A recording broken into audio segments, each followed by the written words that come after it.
So this part of the Christmas story is that about the wise men, it's the kings that came. And I guess the most important question is, why did they come, and what is the significance for me here now? Because I've never really thought about it, to be honest.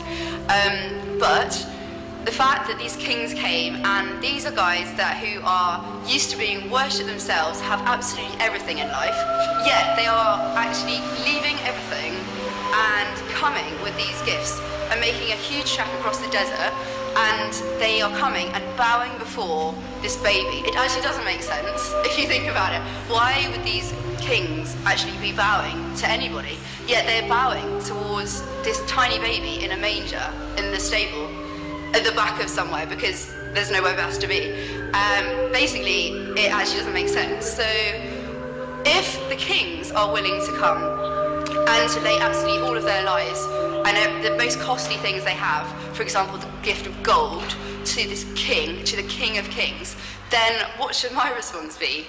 I know it sounds really cheesy, but I do really like the last verse. I know this is cheesy, okay? I do really like the last verse of In the Bleak Midwinter. You probably know it. It's, what can I give him, poor as I am? If I were a shepherd, I would bring a lamb.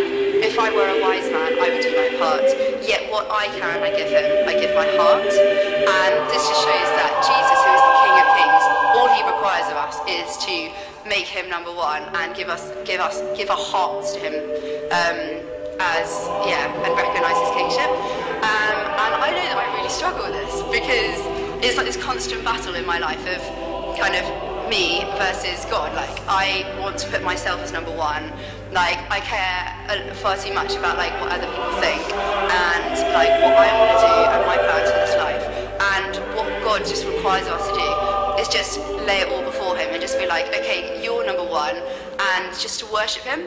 And that is my favourite thing to do. I know that sounds so cheesy. Sorry, everything's cheesy, but I do actually love to worship God. And when I do lay everything down before him, he fills me with his like life, and the most fulfilling part of my life is just worshipping God, saying, okay, Lord, you're the King of Kings, you're beautiful, you are on your throne right now, and my response to that is just to lay everything about me before him and to recognise him as the King of Kings, who one day we will bow before him one day, and everybody will have to bow before him and recognise him as the King of Kings.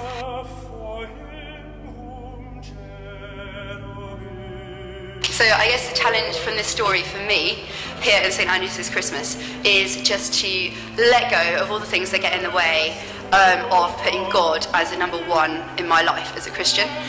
For example, things like laying down my reputation, laying down my pride, laying down my plans for this life, and all the things that are caught up about me, and it being all about me, and actually recognising the fact that this is the King of Kings, and it's all about him, and just letting go of all of that and realising the freedom that comes from that as well.